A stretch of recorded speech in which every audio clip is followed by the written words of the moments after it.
Johnny, new rule. Since the average CEO now makes 380 times the wage of the average worker, if you want to modernize the Great Gatsby, don't just show the rich exploiting the poor, show the rich eating them. Yes, a new version of the Great Gatsby opens today, a fond look back at a gilded age when the very rich ran their big, pretty cars right over the very poor. And that was supposed to make you sad. For the rich. Or the car, I can't quite remember. But the point is, Gatsby isn't really accurate for today because the wealth gap now is so much more profound than it was even in the 1920s. The average sales associate at Walmart makes $8.81 an hour, while the 6 heirs to the Walmart fortune are worth $90 billion. The same as the bottom 130 million Americans. Yes, the have-nots are getting a lot have-notier. And not just at Walmart. 1 in 4 Americans makes less than $10 an hour. 146 million, about half the country, do not have enough to meet basic needs. And I say, if you don't want to pay people, just go all the way and do what we do here in Hollywood and call them interns.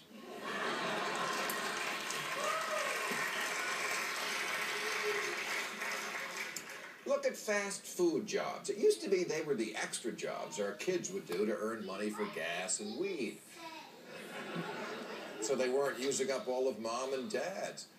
Adults worked actual jobs. But now, the economy is such that the fast food jobs are the actual jobs. The median age of a fast food worker is now 28. At the end of the order, they say, "Do you want one of my kids with that?" And they're the lucky ones. There's now a web service called SeekingArrangements.com that matches rich men with cash-strapped college girls. He provides tuition money, and she provides companionship. It's one hand washing the other. Only in the case of one of the hands, it's a penis.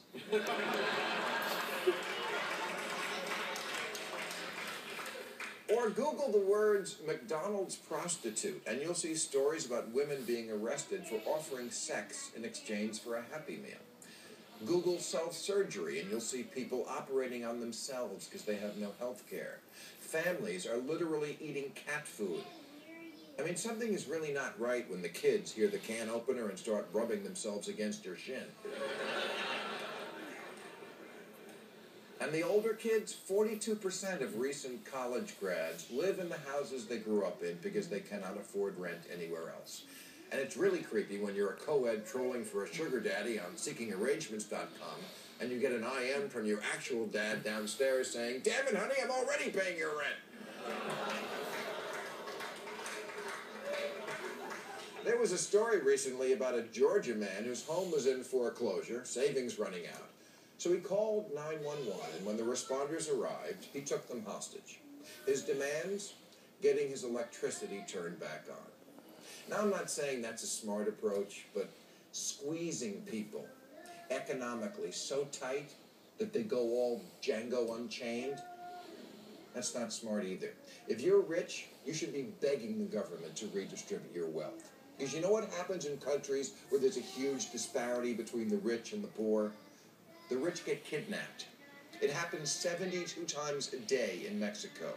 Getting snatched out of your car is so common in South Africa that they actually make cars that do this.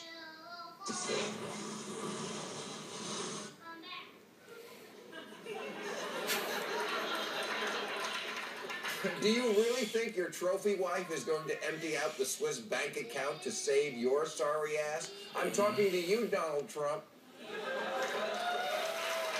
Think about it. And remember, the difference between a mosquito and a hedge fund manager is a mosquito will stop sucking blood before it explodes. All right, I'll be at Claremont, California on Mother's Day at the Bridges of